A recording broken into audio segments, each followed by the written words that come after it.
Quick review, Friday at 1:10 when you guys come to lab. You'll turn in the crystals linear regression lab, problem set 5 we'll talk about, and then we'll go next door and do the freezing point lab where you will need some kind of safety goggles. This is kind of a nasty lab for chemicals. But we won't have a quiz this week.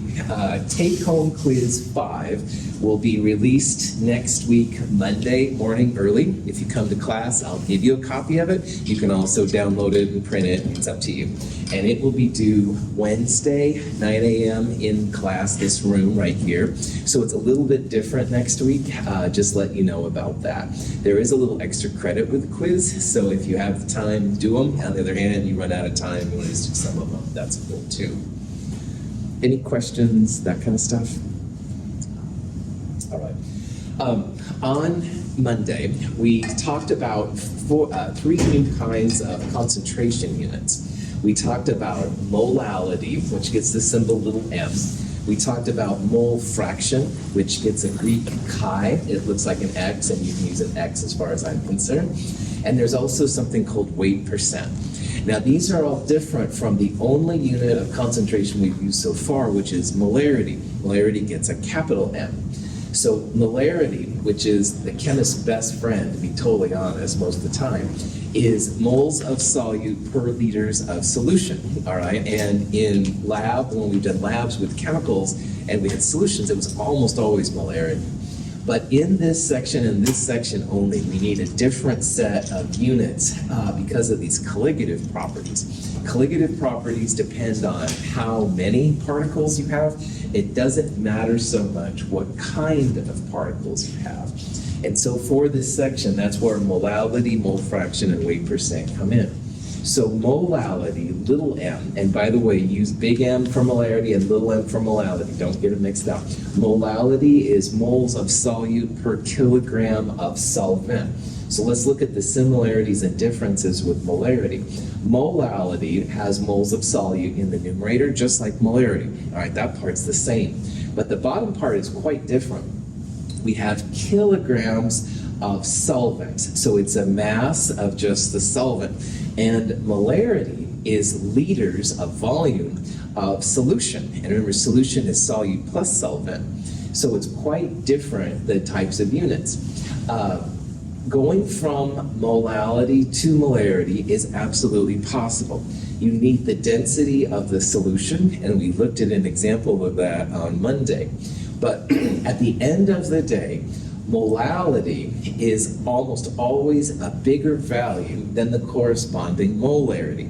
So when you're calculating molality and molarity, the molality 99.9% of the time is a number greater than molarity. So that would be one way to help out. Now, 2 other ones we're going to use. One of them is mole fraction.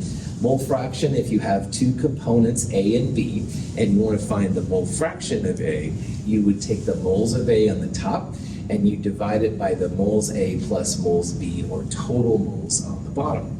If you had 3 components, 3 moles, then that's fine. You put them all down there. So it's moles of what you're looking at divided by total moles. Mole fraction is always a number that's between 0 and 1, all right? If you get a number that's larger than 1, something is weird, or of course less than 0. Weight percent is the only time you're going to multiply by 100%. If you have 2 components, A and B, then it's the grams of A divided by grams of A plus grams of B, or divided by total mass if you have more than A and B. And again, you do multiply that one by 100%. So one of the things that all of you need to figure out is how to go from one of these to molarity, and from molarity to one of these. And going from molality to mole fraction to weight percent, etc., isn't too bad. There's an assumption you make, and we'll talk about that during problem set number 5. Going from these to molarity is when you need the density of the solution. And again, it's all stuff you can do. It just takes a little time. On Monday, I mentioned the solutions calculations handout, and I do recommend you check it out. It just has examples. One of the examples is worked, and the other one, it just gives you the answers. But if you can follow that along and take care of business on that, then you'll be good to go for this section. Any questions on that? Okay. There's one more concentration unit we need to talk about because it is used a lot in science. It's not used so much in chemistry per se, but it is used in biology, environmental studies, and stuff like that. And it's parts per million. Now, parts per million, there's also a parts per thousand and a parts per billion that we'll talk about here. But parts per million is probably the most common. So parts per million is literally 1 gram of some substance in 1,000,000 grams of the bulk, all right? So a lot of times these are water-based samples, so that would be 1,000,000 grams of water, and you'd have 1 gram of some substance. So, for example, if you put, I don't know, sodium chloride in, all right, that would be 1 gram of sodium chloride in 1,000,000 grams of water. That would be 1 part per million. But you can have parts per thousand or parts per billion. So for example, parts per billion, instead of 1,000,000 grams of the bulk of water, you'd have 1,000,000,000 grams, 10 to the 9th, etc. And if it was parts per thousand, excuse me, you would have 1,000 grams of the bulk. You can see here environmentally, this is just a graphic I found of the different concentrations, and now it does make a big difference. And again, this is really used a lot in biology, environment, geology, and stuff like that. Now in lab, we have done a parts per thousand calculation, and you take the average deviation divided by the average times 1,000. That's different from this parts per thousand. This parts per thousand that we're talking about in this slide is a concentration. It would be like so many grams of substance in 1,000 grams of water, something like that. Our parts per thousand, which is just a number, is a measure of precision, i.e. how close your values are to each other. A lot of times high precision, which is a low value of parts per thousand, means you've got really good results. You're paying attention to the thing. It may or may not mean high accuracy, but at least it shows that your values are close to each other. Any questions on that? Because water is about 1 gram per milliliter, if they have 1,000,000 grams of water, you can think of that as 1,000,000 milliliters of water to not very good sig figs. And you can turn 1,000,000 milliliters of water into liters and stuff like that. So these are the kind of variants you'll see with parts per million.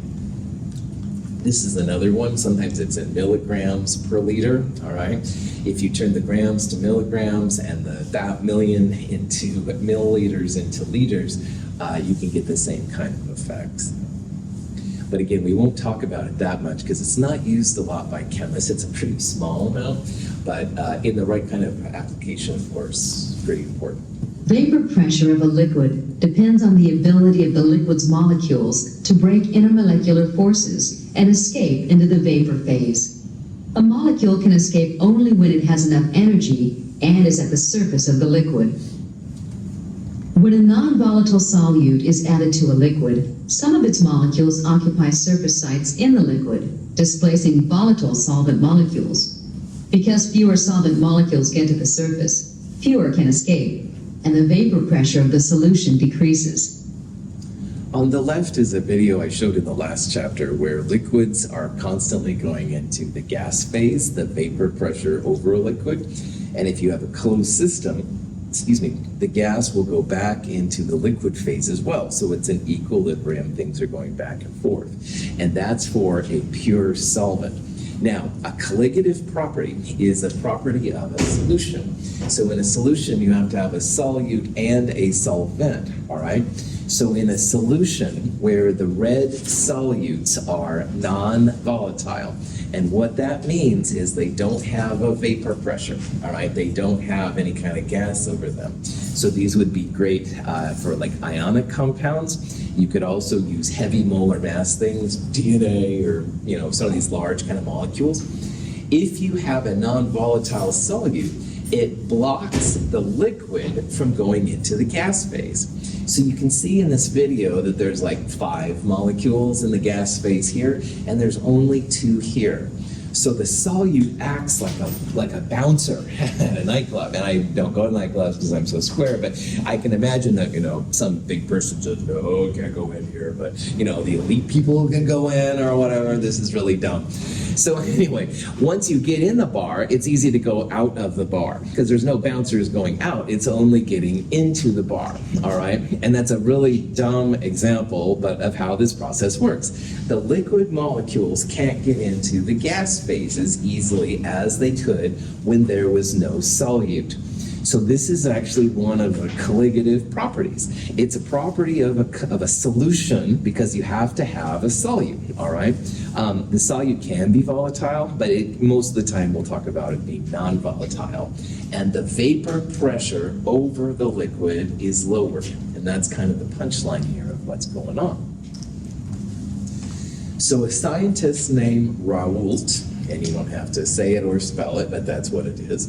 Raoult looked at this and realized that if you compare the vapor pressure of the pure solvent, sometimes a superscript 0 means like the pure state in science.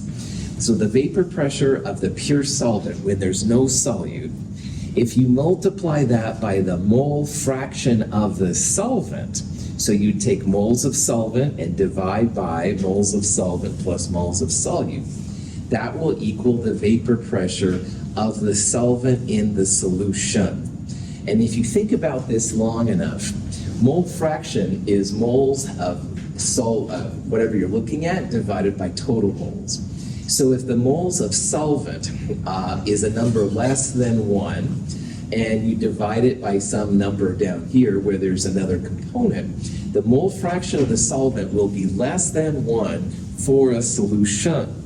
And if this is less than 1 and you're multiplying it by the pure vapor solvent solution, that's going to make the vapor pressure of your solution lower than the vapor pressure of the pure solvent.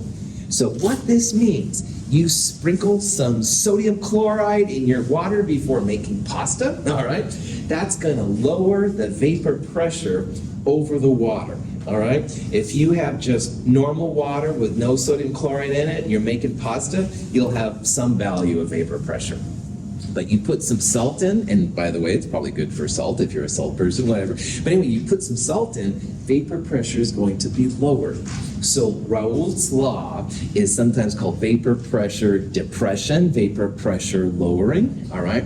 Because that solute is blocking the liquid from going into the gas phase. Gas can still go back to liquid, no problem if it's a closed system. But it's this liquid going to gas which is blocked. And when you think about the math right here, if solvent is anything but pure, then that'll be a number less than 1, and that's going to make this value less than the pure solvent. Questions? So we got the mole fraction of the solvent times the pressure of, I'm not sure. Cool, that's a good question, man. This symbol here just means it's pure solvent, all right? So I'm making pasta. I don't care about the salt. I'll have some vapor pressure over my water, all right? If I put some salt in, then that's going to lower this part. So the vapor pressure of the solvent in the solution, which is this part, Clifford, will now be less than this part, the pure volume, all right? The sodium chloride will block the liquid in my water from going into the gas phase and stuff. That's what it's saying and stuff. So solutions will have lower vapor pressure than the solvents they come from, all right? Good question. Okay. This is an example of how you can do these kind of problems. A vapor pressure of water is a table that's available, and it's available usually depending on temperature. You can look it up. So in this example, pure water has a vapor pressure of 31.8 millimeters of mercury. So that would be the measured vapor pressure of pure water. All right, you put a sample over it, it'll do it. All right. So in this example, we don't have pure water though. And this is an example we did on Monday, but we took 62.1 grams of ethylene glycol, and 62.1 grams of ethylene glycol is 1 mole of ethylene glycol. And again, we did that on Monday. And we have it in 250 grams of water, and 250 grams divided by about 18 grams per mole gave us the moles. And that was, I don't know, 55, I don't remember. You can look that up from your notes. So we solved for the mole fraction of the ethylene glycol. And again, to get that number, it was moles of ethylene glycol divided by moles of ethylene glycol plus water. This number was the mole fraction of the solute, all right, the ethylene glycol. In Rauls' law, we want the vapor pressure of the solvent. So we talked about on Monday how if you only have two components, the mole fraction of A plus the mole fraction of B equals 1. So in this problem, the mole fraction of the ethylene glycol plus the mole fraction of the water equals 1. So if we have the mole fraction of the solute, 1, which is exactly 1 to as many sig figs as we need, minus the mole fraction of solute, equals this number. That's the mole fraction of the solvent, 0.9328. And that's the number we need for Rauls' law. It's not the mole fraction of the solute, it's the mole fraction of the solvent, the bulk. Once you have that number, Rauls' law is pretty chill. Mole fraction of solvent times the vapor pressure of the pure solvent, which is what this number is right here. And the calculated number should be less than the value of the pure solvent, and you can see that it is. So 29.7 millimeters of mercury is the vapor pressure of the water in the solution, and it's less than the vapor pressure of the pure water itself. Any questions? So often vapor pressures in like solutions like this will always be lower than the pure pressure. Yes, nailed it, man. Nailed it. You bet. And you could use atmospheres, all right, instead of millimeters mercury, torr, millibar, whatever. But if you're using the same units, then this number will always be bigger than this one. This one will be smaller than this one. Good. Excellent observation. Sweet. So here's an example of a problem. You can do it with me or you can just talk about it either way. In this example, we have iodine in carbon tetrachloride. So this is another example of a solution that's not water-based, but same idea. And it says we want the vapor pressure, it gives us the vapor pressure of the pure carbon tetrachloride, and it says what's the vapor pressure of the carbon tetrachloride in the solution. Now let's go back to what Clifford said. Which of these values are legit? Which of them are legit for a solution relative to the pure solvent? Yeah, it's going to be C, D, or E, and even C is probably the best guess. But yeah, it's going to be one of the values which is lower than 504, all right? Because the solution will have a lower vapor pressure than the pure solvent. All right, so that's why what you said, Clifford, was really cool. To really get to the nuts and bolts of this, we need the mole fraction of the solvent, which is CCl4. So we'll take the moles of the CCl4, 1.96, and divide it by the total moles, 1.96 plus 0.04, which I think is 2. And it's going to be a number close to 1, a little bit less than 1. And if you multiply that by 504, yeah, probably it's going to be 494. So I think Alex was the one that said it. Yeah, it's going to be a number close to, but certainly less than the value. Sure enough, 494. But the most important thing is if you have a vapor pressure of a solution, it will be less than the vapor pressure of the pure solvent. That's the most important thing to figure out. Any questions? You can have a we were just talking about a non-volatile substance, which means that the substance doesn't have a vapor pressure. But you can also use Rauls' law if you have more than one component which is volatile. So I'm going to show you an example here of heptane and octane. Now, octane is like gasoline, and if you've been around it, it smells, all right? And heptane is the smaller molar mass than octane. It would have even a bigger smell. And you can see that it has a higher vapor pressure. That's kind of a silly way to think about it, but higher vapor pressure means you'd be more likely to smell it if it has a smell. But anyway, they both have a smell, all right? They have a vapor pressure. So we're mixing them together, and we want to know what the total vapor pressure of the solution is. So this is different than the last ones because the solute was non-volatile. It didn't go into the gas phase for any appreciable amount. But if you have like water and ethanol, or acetone and methanol, or something like that, that's when you want to use this kind of thing. And it's not hard, it's just a little bit of a pain. You need the mole fraction of the individual components, and you multiply them by their pure vapor pressures.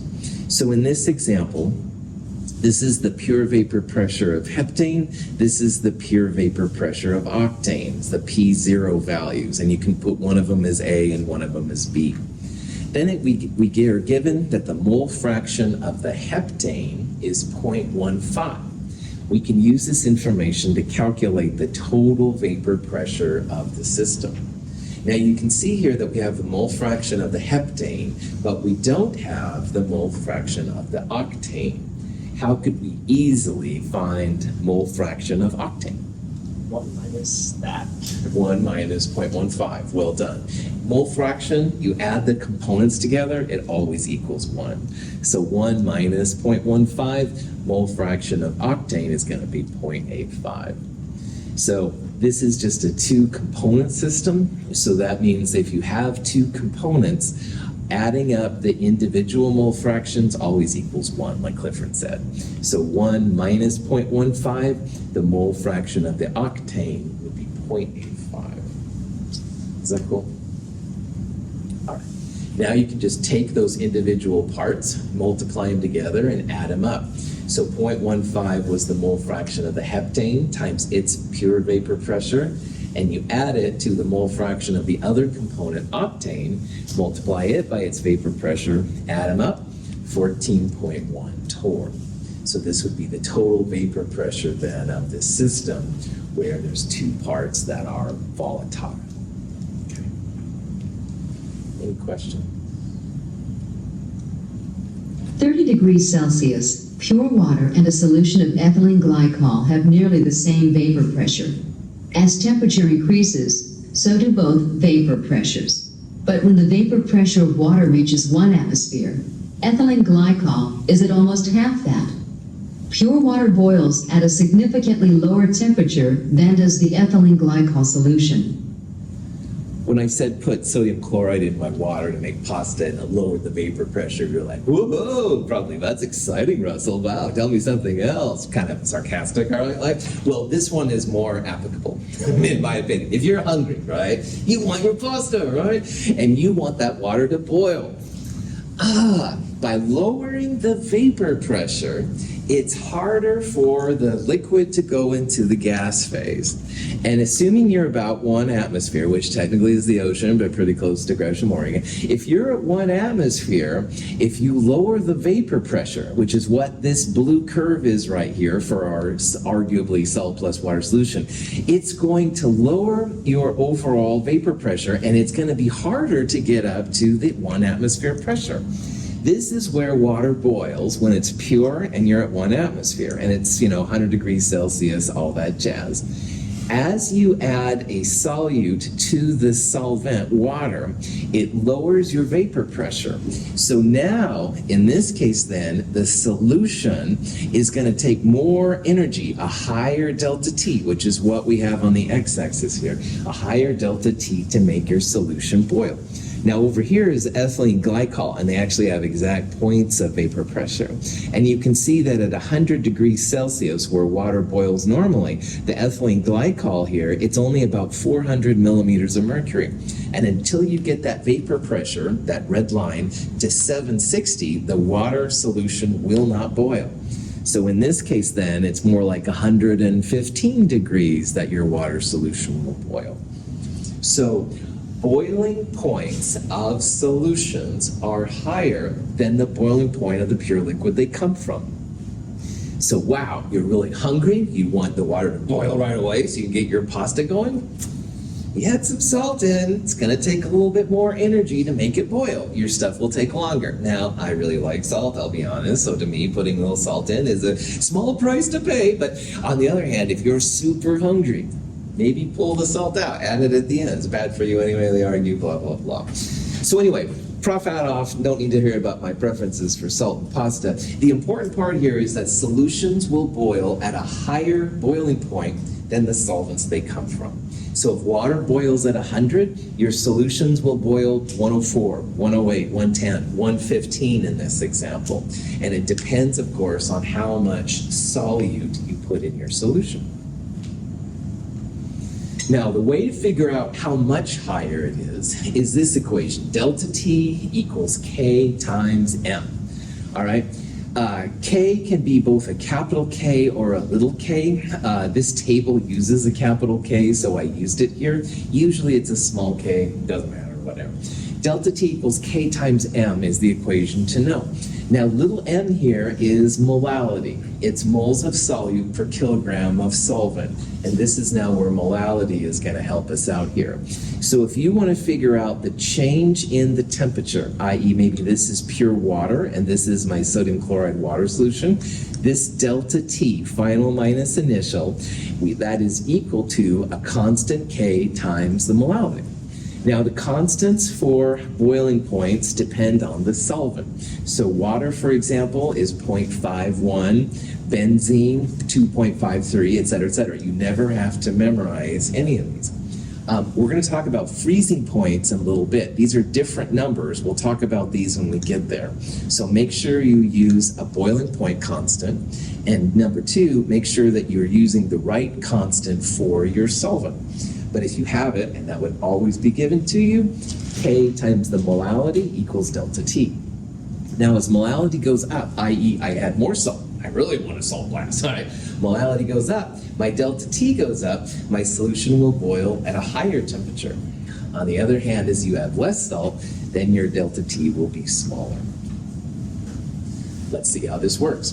So we're going to go back to the example we started on Monday. Ethylene glycol and 250 grams of water, and it says what will be the boiling point of the solution. And again, for water, boiling point constants 0.512 to 36 figs. And the units for this are degrees Celsius per molal. Now, on Monday, we took the moles of the solute. We divided it by the kilograms of solvent. How many grams in a kilogram?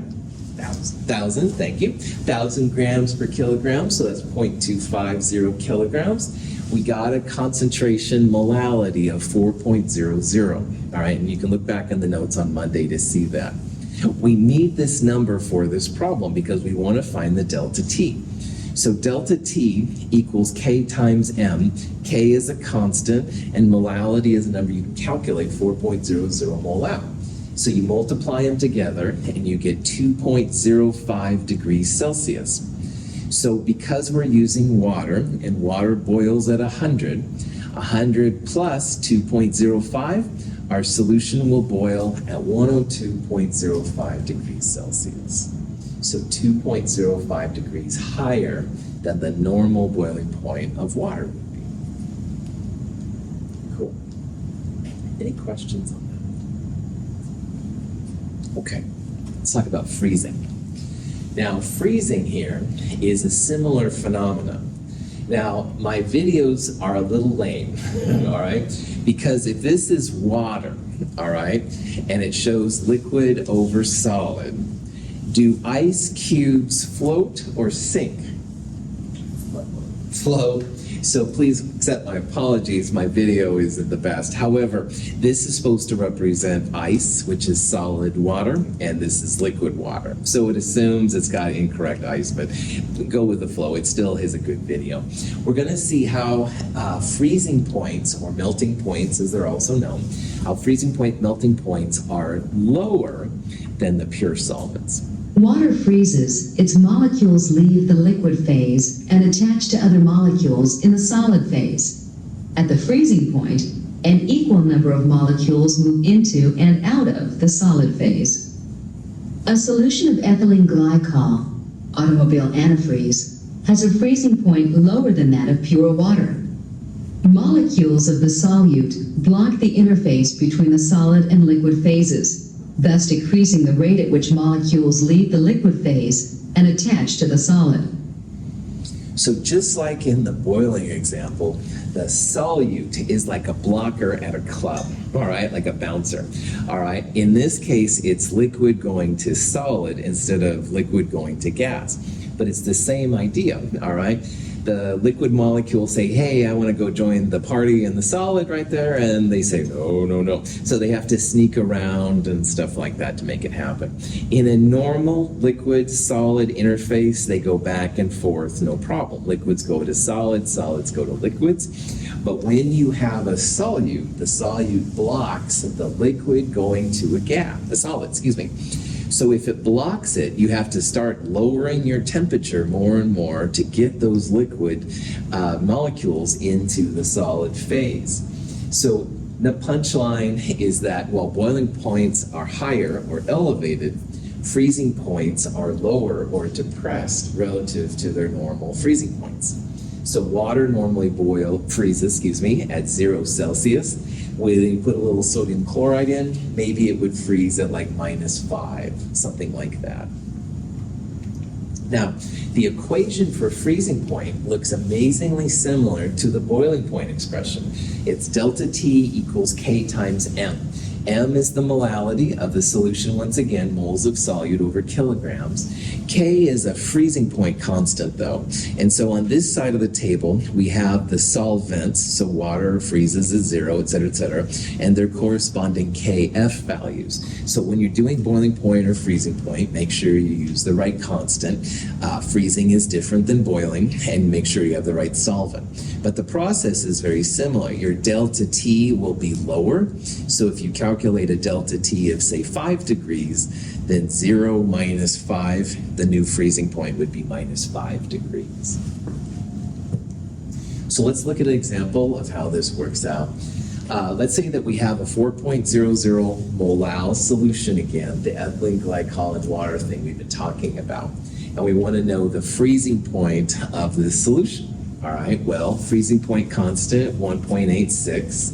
We'll multiply that by the molality. You get a delta T of 7.44 degrees Celsius. Now, the only thing weird about freezing point is you have to remember it's lower than the pure solvent. So water is 0 freezing point normally. That means this would be -7.44 degrees Celsius. Now, chemists and chemistry instructors really don't have it together when it comes to these constants. Sometimes you'll see KFPs as a negative number because they want to show you it's -7.44 degrees lower than the normal freezing point.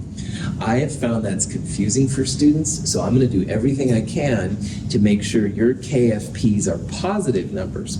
So your delta T's will be positive, but you must remember that it's that much lower than the freezing point, all right? So if it was 50 degrees, you would subtract 7.44 to get the new freezing point.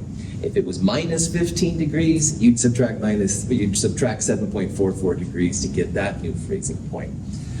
If you do see negative KFP values, the punchline is that molality, this number right here, molality will never be a negative number. Negative mass is not cool in chemistry. No negative protons, electrons, although we'll talk about that at the end of this term. Nothing like that. Mass, grams, kilograms, moles, molality, molarity, always positive numbers.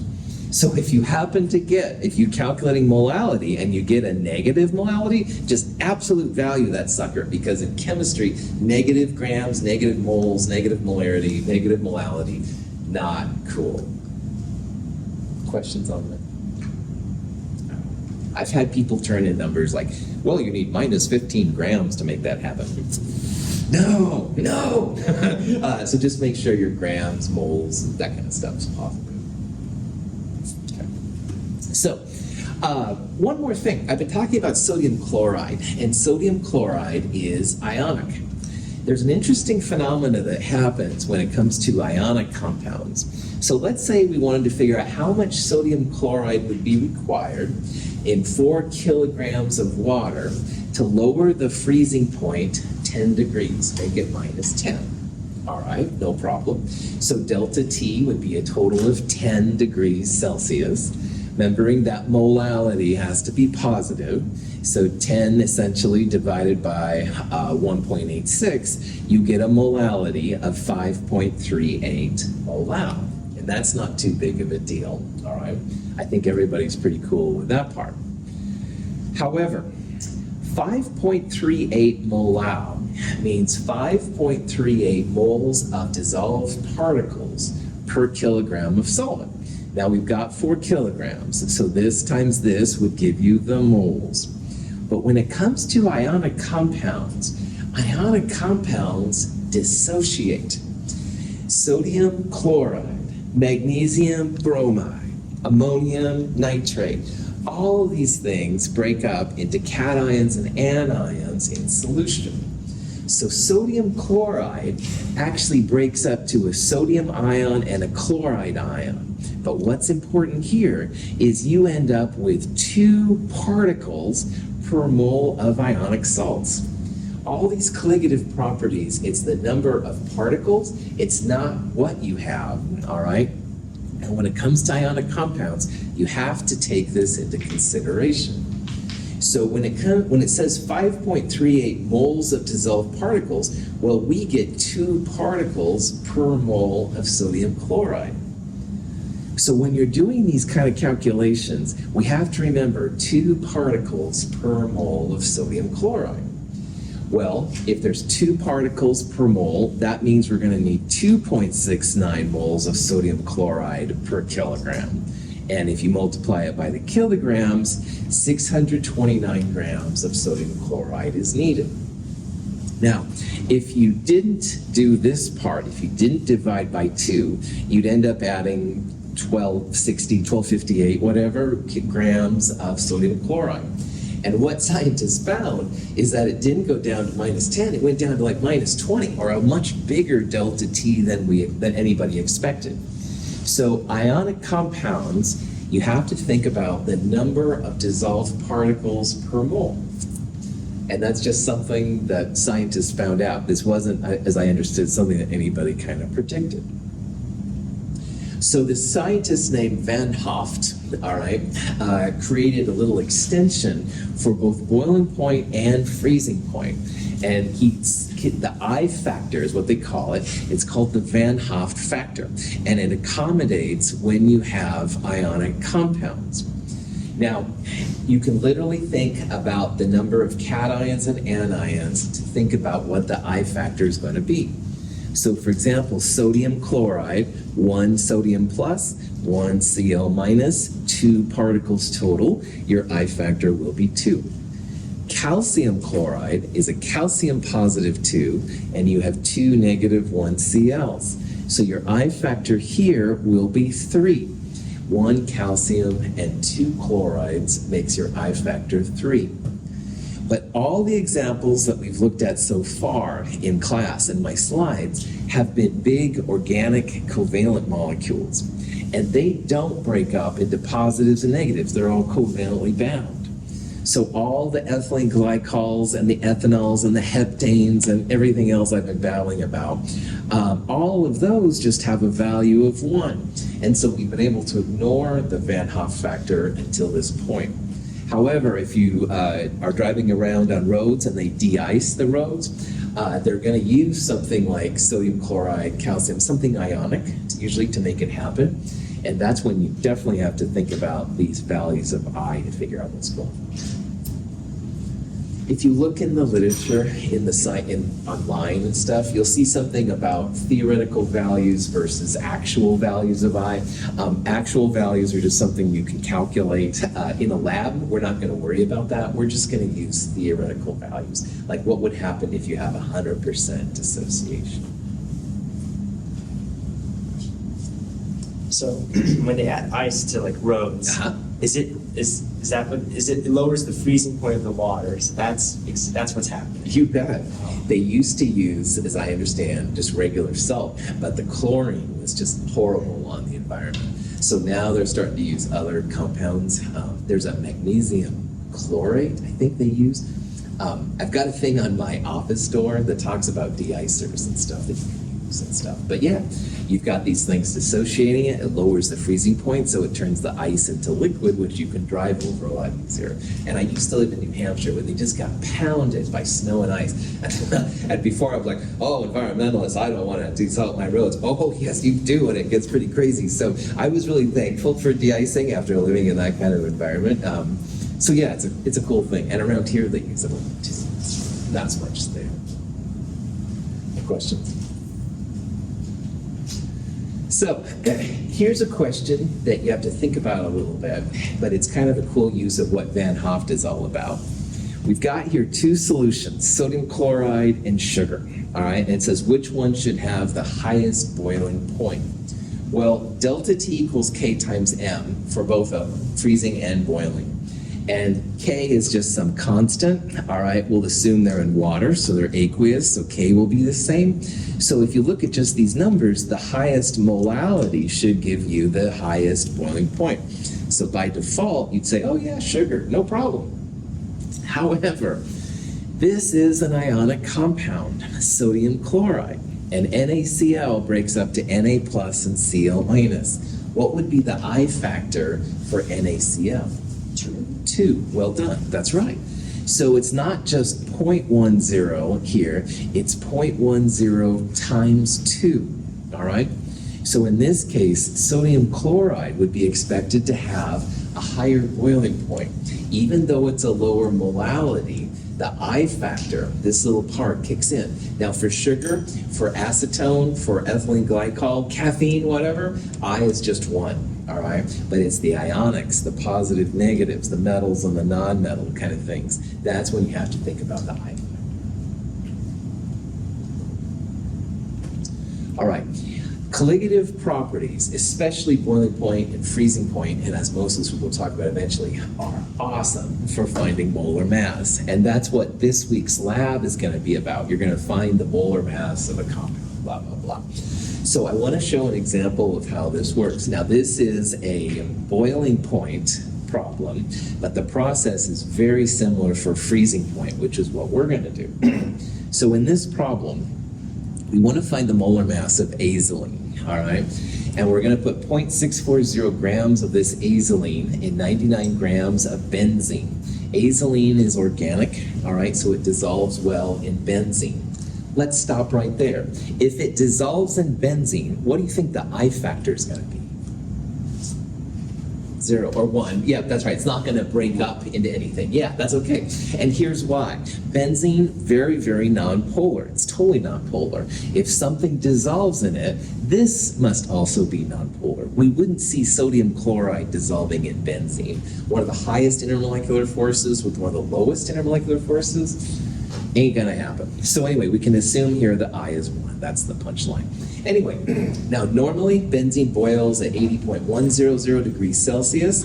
This solution boils 80.230 Celsius. So not a lot, but a measurable difference. This is something we could do in the lab. We can use this information to calculate the molar mass of the azolene. So the first thing you gotta do in a problem like this is find your delta T. That's the solution minus the solvent. So that comes out to be a very small 0.130. Now delta T equals K times M times I.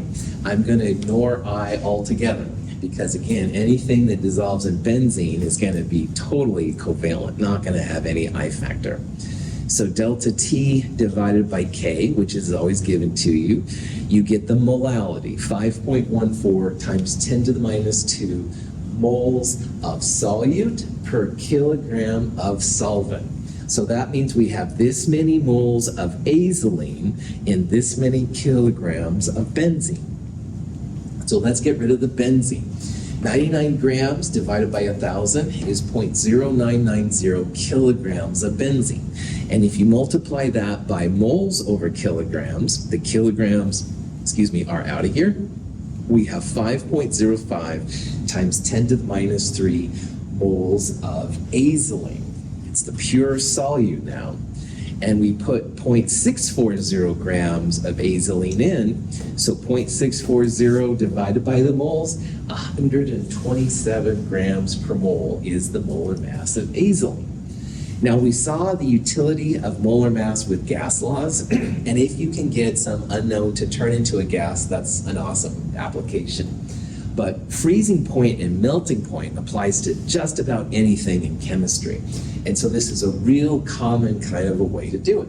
Now, if you want, I love quick and dirty things. Molar mass, if you want, for freezing point or boiling point, it's the grams of solute, this number, times the K, which is given to you. You divide it by the delta T, the difference between the pure solvent and the solution. And you also divide it by the kilograms of solvent. And that's a real fast way to do this calculation. You can also do it stepwise, which is what I wanted to show you here. But this is a really nice way to find the molar mass of a system using freezing point or boiling point. Any questions? So would you probably recommend we do it step by step, or should we try the just straight train? Oh, it's up to you. This is a learning preference thing, Clifford, and you can do it both ways, see which one fits for you. I used to do it this way all the time, and then I realized, oh yeah, I can combine all this. And if you do it a lot, of course, this is a huge time saver, you know, but man, there's nothing wrong with doing it this way, and that's the way I did it for a long time. Okay?